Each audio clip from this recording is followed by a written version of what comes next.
We are close live. that door. We are live. Huh? Whoa, whoa, whoa. This isn't a live feed, is it? No.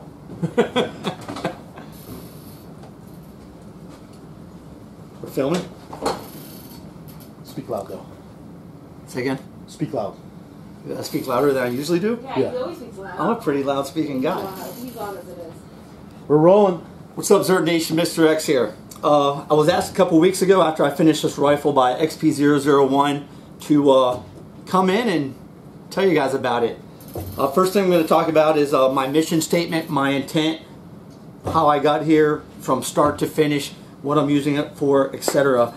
I started this rifle about 5 years ago, and it all started with the upper that I got from the company that I used to work for out of Wilmington, North Carolina. And this is my Franken build, everybody. Why do I call it that? This isn't from one company. This is something that I've been, like I said, I've been working on for a while. And it's got a specific mission, one thing that I plan on using it for. And the reason, my whole intent here is to build a lightweight rifle, something that I can use for competition, but I can also use for home defense if I needed to. Now that's a really hard thing to do considering they're pretty much two different ends of the spectrum, but I think I did a pretty good job in doing it. A couple months ago I bought a STI Eagle in 40, and it kind of gave me an idea with the concept of the look that I wanted to go with. I like the titanium, I like the stainless steel, I like the black. So once I bought this firearm, it kind of pushed me in a certain direction, a certain look for this AR. Guys and girls, I wanted to build the most lightweight AR possible that still had a lot of form and function. I want it to look good. Who doesn't want to build a rifle that looks good? And yeah, I think I accomplished that. In the comments below, don't ask me about price. Like I said, this started a few years ago with an upper. I ended up going down to a course down south that Frank Proctor taught, and he had a BCM rifle down there that was extremely lightweight. I worked with him a little bit, got to shoot his AR-15 quite a bit, liked it, but didn't really want a BCM. I wanted something with my name on it, something that I'd be proud of whenever I finished the build. But one thing that I did like was the KMR rail. So the second thing that I purchased for this gun was a 15-inch KMR rail. This is magnesium, extremely lightweight, pretty darn durable. I've put it through its paces. As you can see, there's scratches on it. There's some dings on it, so on and so on. But I like the rail. It's pretty comfortable.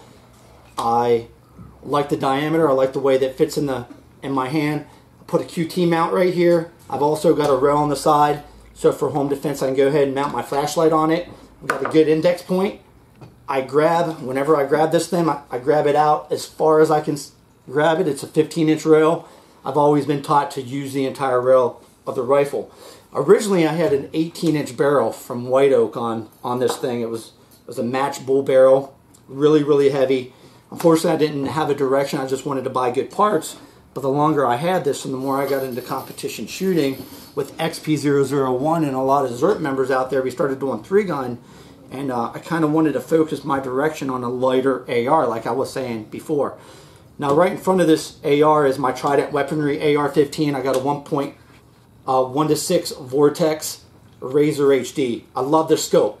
The problem with this rifle is for home defense, for carrying it around a lot, it's not on the light side. This comes in right around 8 pounds, maybe a little bit lighter, a little bit heavier. But to use this thing on 3-gun matches where targets are 200 yards and closer, shooting at multiple targets, it's a pretty heavy gun. So I wanted a rifle that was a lot lighter. I could drive it more effectively from target to target and have a lot more sustainability, in competitions. Pretty much think I achieved that. Instead of going with the 18-inch White Oak barrel, I went with the BCM ultralight barrel on this thing. And got the idea a couple months ago from my good buddy John Sims. It's a competition shooter here in Las Vegas. Does a lot of Cerakoting, buys a lot of extreme parts, but he had a post once with a two-way armament compensator And once I saw this compensator, this was definitely the direction that I wanted to go with. If you guys check out this sucker online, the craftsmanship and the detail that they put in this compensator is absolutely amazing. And you can see in the very end, like I said, you can't really get up close right here. Yeah, you can. We're on it. Okay, I guess we can get up close. But the holes in it and the way that these holes are given in an angle, or put in at an angle, I mean, the way that when you shoot this, how it drives the gas up to keep this muzzle straight. And XP001 and I went to the range one day and shot this a couple weeks ago, and this sucker is not only a nail driver, but it also, I mean, stays on target. Hardly any muzzle flip, and that's really hard to do for a gun that weighs right around 5 pounds. Stays on target, stays true. I'll probably be posting a couple videos here in the future once we get out to the range. I mean, light guns tend to have a lot more muzzle flip, muzzle rise, recoil a lot higher. This stays on target, stays effective, and really impressed once I got this thing out to the range and started shooting it. Like I said, it started with the compensator, titanium. At that point, I knew I wanted this sucker to look almost the evil sibling of my STI Edge. So started looking at titanium parts, and saying that, Zert Nation, one of the things that you need to do when you're doing a rifle build, guys, it's really easy to build an AR-15. You know, if you want a certain look or you want certain parts, you know, the first thing that you want to do is have a plan. Okay, have a plan, have a budget. Okay, once you have that set budget, whether it's $600, $800, $1,000, $2,000, $3,000, develop your plan, start putting together a parts list. Okay, you can get lower end parts kits in a bundle all together. You can get upper, I mean, there's a lot of things that you can do to keep those prices, to keep that price of that rifle cheap and inexpensive. At the same time, if you already know that you're going to put an aftermarket trigger on it, or an aftermarket this or an aftermarket that, you might go ahead and decide, instead of going with that parts list, that a lot of the stuff that you're going to replace anyways, just go ahead and buy the parts outright. All my parts here didn't come from a certain company. Titanium parts, very hard to come by. There's not a lot of good companies that make good stuff. Once I found a company called V7, 2A Armament, and Battle Arms out of Las Vegas, I took those three companies and basically put a number of parts that I felt pretty much went together. When you look at my bolt release here and the diamond, my mag release, I wanted to build a gun that not only looked good, but it performed good. Everything's lightweight. Everything has a purpose. Iron City, put together my bolt. It's a lightweight bolt.